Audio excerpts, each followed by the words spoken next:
Before I introduce our next speaker, I'd like to acknowledge the large contingent of military members who are here with him, including Captain Chris Moradian, a nice Armenian boy. Thank you so much for being here, sir.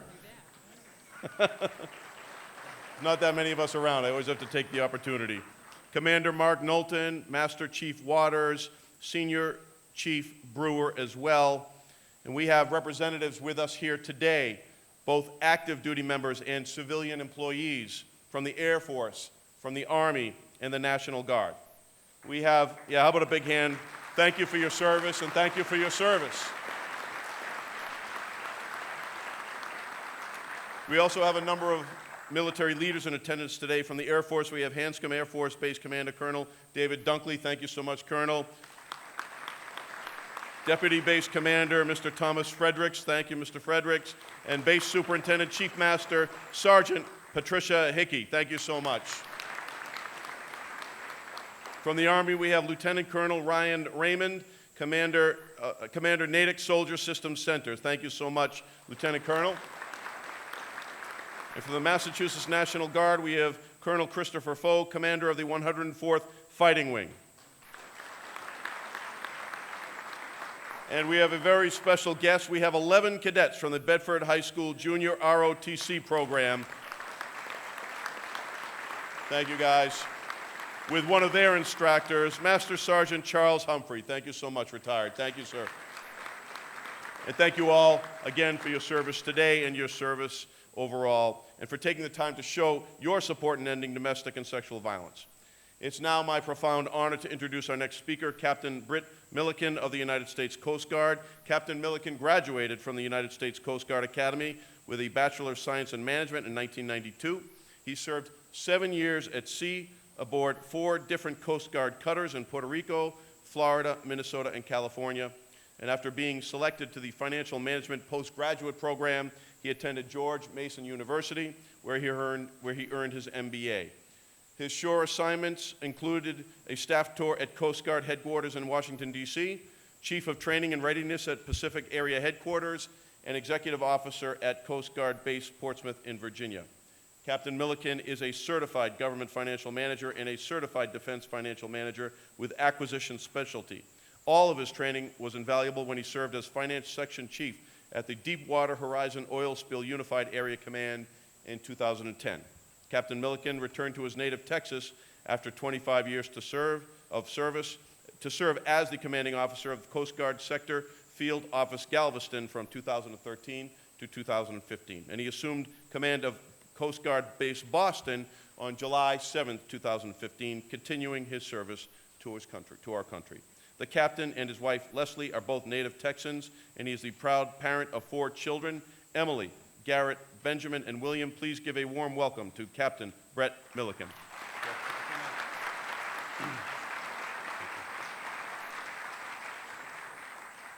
Thank you for that kind introduction, and thank you to the Jane Doe organization for inviting not just the Coast Guard, but I'm here to represent all 5 of our nation's armed forces. Thank you again for mentioning by name a few of them. I would like to mention Admiral Linda Fagan, our district commander, as represented by Captain Chris Moradian, and Captain Claudia Gelzer, Sector Boston commander, represented by Commander Mark Knowlton.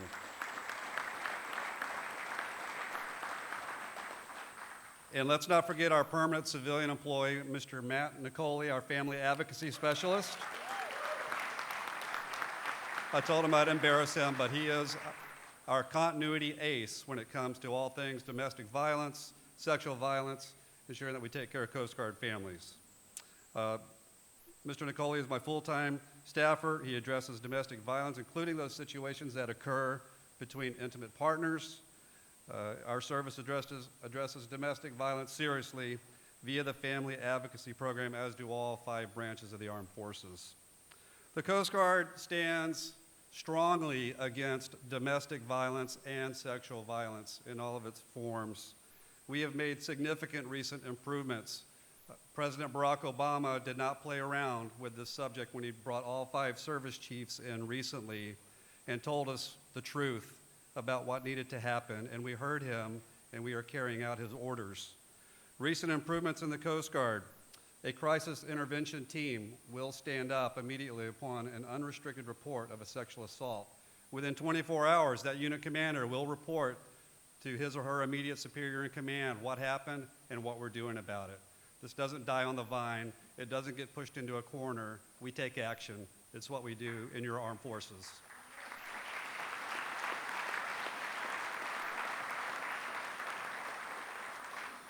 We take it seriously by sending our experts to the End Violence Against Women International and the National Sexual Assault Conferences, both taking place later this year.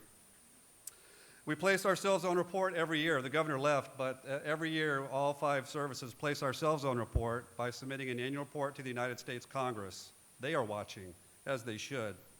We will deliver our fiscal year 15 report of unrestricted and restricted reports to the Congress, which only helps to continue to encourage an environment where we encourage people to report what happened. We're expanding Special Victims Counsel services. This provides a dedicated attorney to represent the interests of a sexual assault victim. It reached full operational capability last year, and in FY15, 133 victims used these services. Lastly, as an improvement, the Coast Guard expanded eligibility to that counsel by including civilian employees. We have some civilian employees here today who are civil servants of your nation's federal government. They also can benefit now. And we continue to offer this service to our uniformed members, active duty and reserve, guardsmen, and their dependents. Not in my Coast Guard, our Commandant, Admiral Paul Zukunft. He's made it very clear to us, we will not tolerate this in the Coast Guard at any level. We will stomp it out. During the summer of last year, we hosted one of 9 sexual assault prevention summits right here in base Boston. So all of you here in Boston should be proud of that your Coast Guard hosted that event. I participated in it personally. We had breakout sessions. Trust me, junior people will talk more around other junior people, right, Senior Chief and Master Chief, than they will around me. And women will talk more with women by and large, and men will talk more with men. And our teams recognize that, and we had those breakout groups, and we found them to be very helpful to get people talking about what's really going on in the Coast Guard. So the Not in My Coast Guard summits have had great success.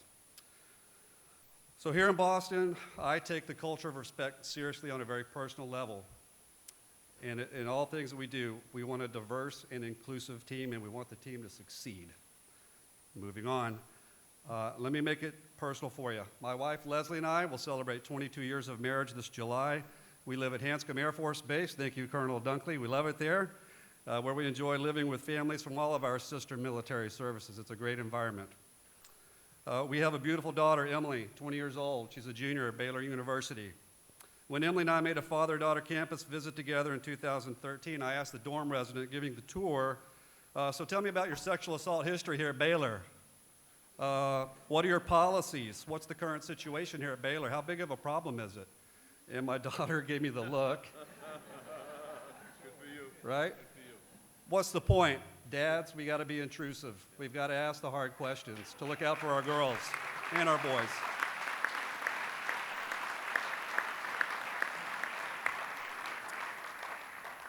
I noted at a Parents' Weekend football game a sign that a young man was holding up that said, "Fathers, thank you for sending us your daughters." Bad. That is unacceptable. People often ask you at a job interview, have you ever done something you regret, or you didn't do something you regret? I regret, not respectfully and privately, walking up to that young man and saying, "Why are you grateful that my daughter is here?" And then watching the look on his face and the blood run out of it. And when he realized, I called him on it. We all need to call people on this sort of behavior and stop it before it gets out of hand.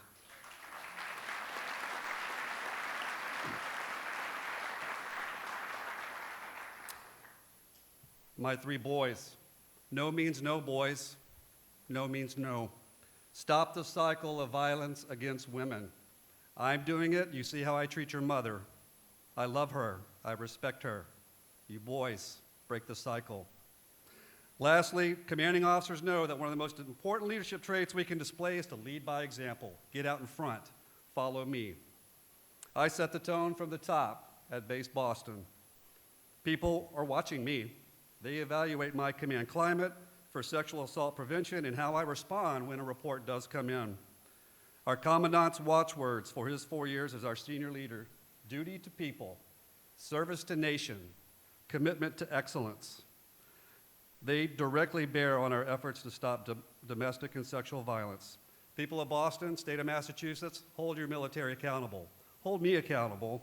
Take confidence in our vigilance to lead the way in significantly reducing and perhaps someday eliminating the scourge of sexual and domestic violence from our Coast Guard, our military, and our communities. Thank you.